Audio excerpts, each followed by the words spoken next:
Bom dia, guerreiros e guerreiras. Passando mais um dia. Tô saindo agora. Tô meio atrasado.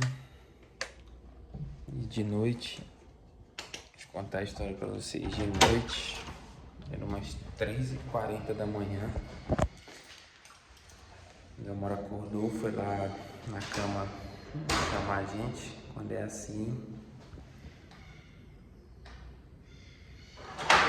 assim, geralmente ela tá com dor de barriga, né? Aí eu tive que descer com ela 3h40 da manhã.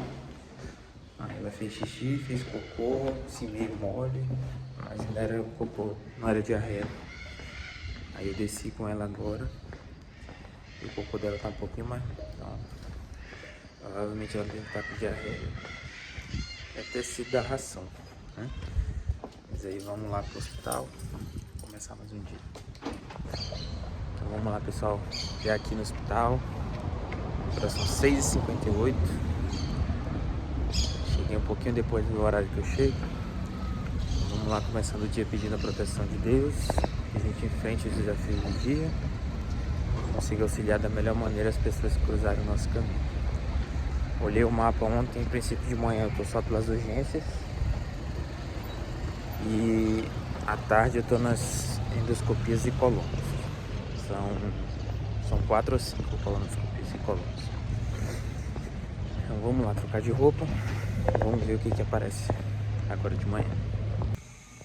E aí galera, passou o dia todo, agora são 7h10 da noite e tem revelações bombásticas aqui que vai mudar o canal, tá certo? Chegando em casa, comendo, tomando um banho, eu vou explicar pra vocês o que aconteceu. E aí galera, já tô aqui em casa, então vamos lá. Tem notícias bombásticas que vão mudar diretamente o canal. Mas primeiramente, deixa eu comentar como é que foi o dia e aí eu conto pra vocês toda a situação. Então eu cheguei no hospital, não estava escalado para nenhuma cirurgia de manhã, a princípio estava pelas urgências. Aí acabou que teve uma cirurgia cancelada de uma criança, que o R3 ia estar lá. Ela comeu um pão de queijo, então ia ter 8 horas de jejum, aí preferiram cancelar e vão fazer amanhã. E aí entrou essa cirurgia que eu fiz pela manhã, 10 horas da manhã, que foi um tratamento definitivo de fratura de tornozelo direito. O paciente estava com haste externa, foi colocar haste interna. E ele não conseguia ficar sentado na maca, ele ficava assim, ele não conseguia ficar reto assim. Para a posição mais ideal para fazer a hack ou é assim ou é deitado. Ele ficava meio que inclinado assim, ó. A coluna dele era desse jeito. E aí o R2 estava lá me ajudando, a doutora estava lá também. E eu não consegui com a mediana, né, ali em L3, L4, que é o espaço onde a gente coloca a agulha para fazer a hack. Tentei um espaço abaixo, não consegui. Tentei um espaço acima, também não consegui. Aí fui na paramediana, que é uma outra técnica para se fazer hack anestesia. Aí com a paramediana eu consegui, mesmo com a coluna dele meio troncha, né, que ele não sentava direito. Aí demorou 2 horas esse procedimento. E à tarde estava escalado para as endoscopias. A princípio iam ter 5. Começando 1 hora da tarde, essa cirurgia que eu tava acabou, era 12h50. Aí eu almocei rapidinho, 1h05 eu já tava lá na sala montando. E aí a primeira era às 13 horas. Não teve porque agendaram errado o paciente pro doutor. Nem o paciente, nem o médico estavam nesse dia, era pra ter sido ontem. Aí a segunda foi cancelado porque a paciente ela engoliu uma espinha de peixe e ela já estava com um abscesso aqui na hipofaringe. Aí não fez, vai ser retirado por cirurgia da cabeça e pescoço. E essa foi a segunda, foi cancelada. Aí veio a terceira. É uma paciente de 84 anos, que ela tinha um mega esôfago, por conta da doença de Chagas. A doença de Chagas ela afeta os plexos nervosos aqui do esôfago.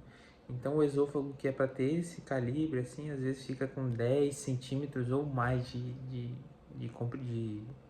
comprimento, né? De calibre, fica grande assim.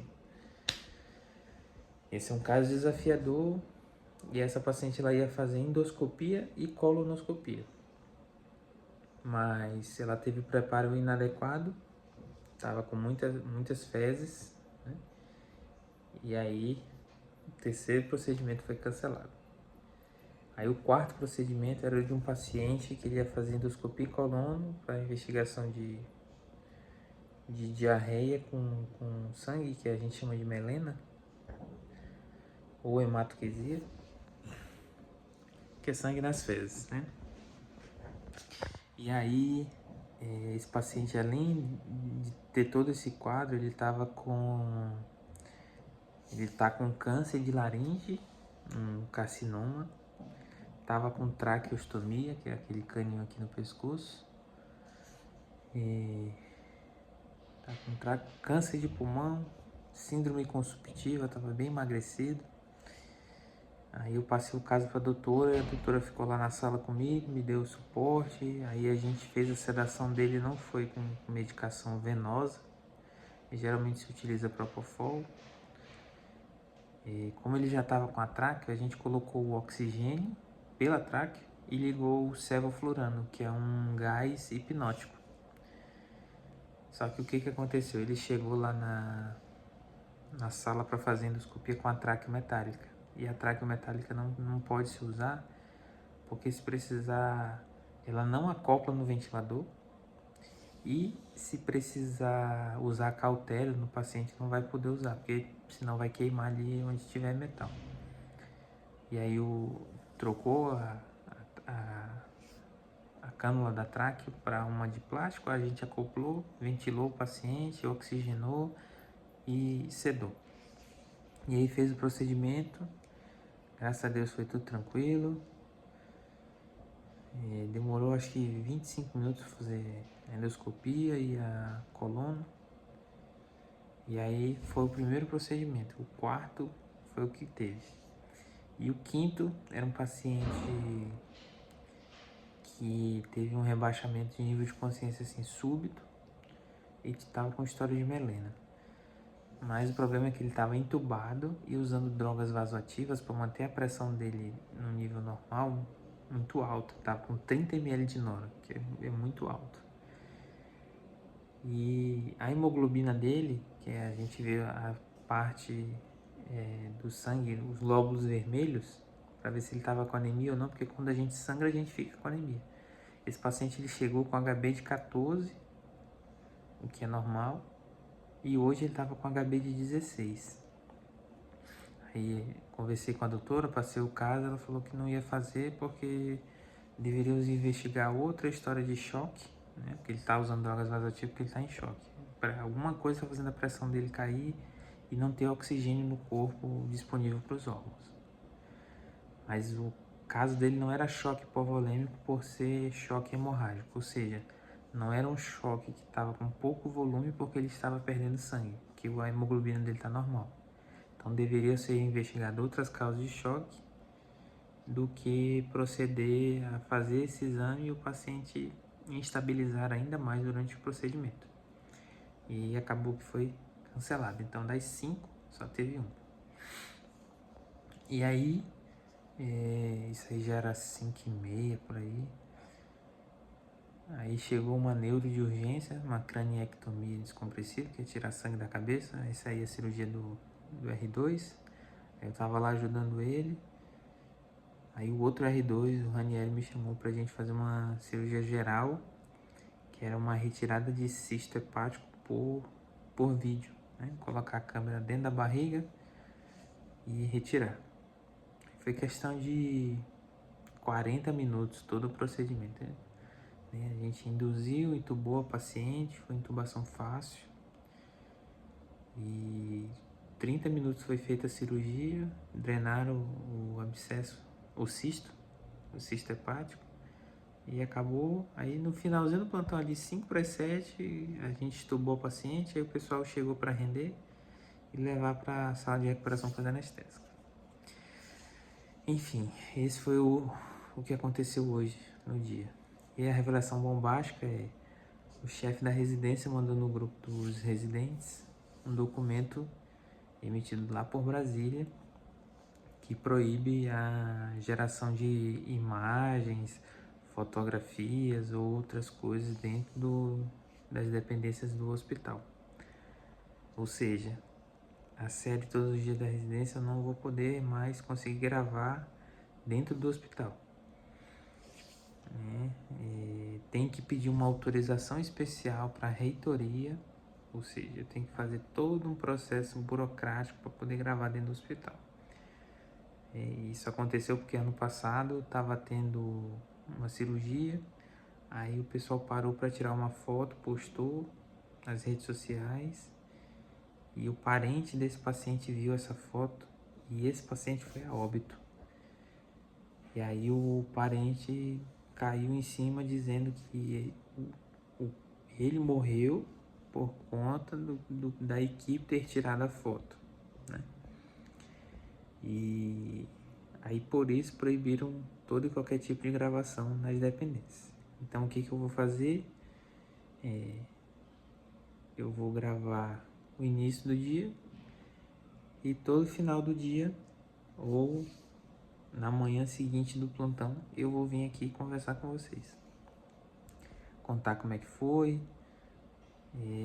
Aqui em casa eu consigo usar com mais calma o iPad, eu consigo desenhar e mostrar as situações que estava vivendo, mas do hospital